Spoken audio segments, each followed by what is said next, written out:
Today marks my first 100 days in office. I ran for Congress to be part of a positive change, to help America get back on the right track.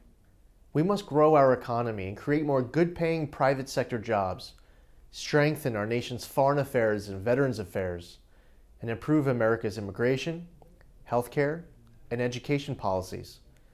I proudly serve on 3 House committees: the Foreign Affairs Committee, the Veterans Affairs Committee, and the Transportation and Infrastructure Committee. I also serve on a number of subcommittees, including the Subcommittee on Aviation, which I serve as Vice Chairman.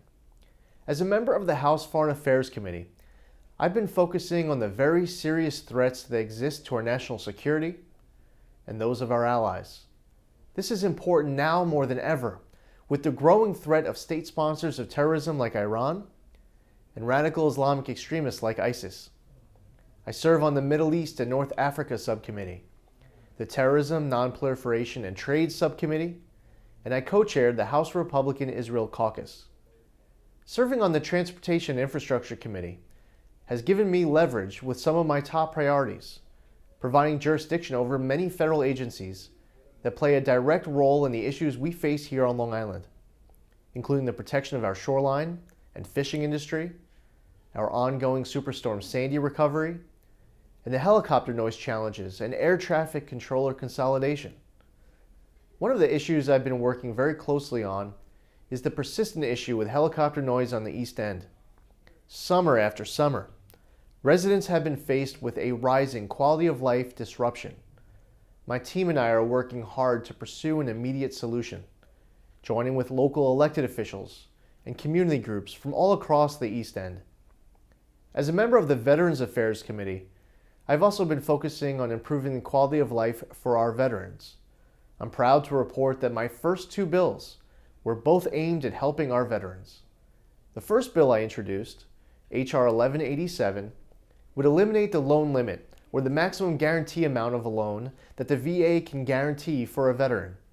This bill has bipartisan support in Congress and will help veterans living in areas with a high cost of living, such as Long Island.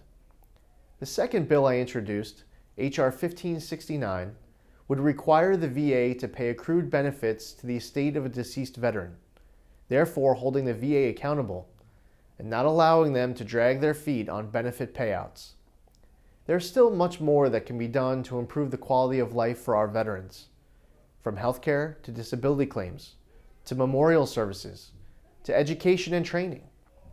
I plan to focus my time in Congress fighting for our veterans who so bravely have fought for us.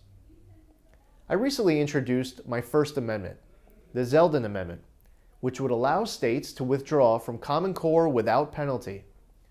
And I have co-sponsored the Student Testing Improvement and Accountability Act, H.R. 452, which would roll back federally mandated testing to pre-No Child Left Behind levels.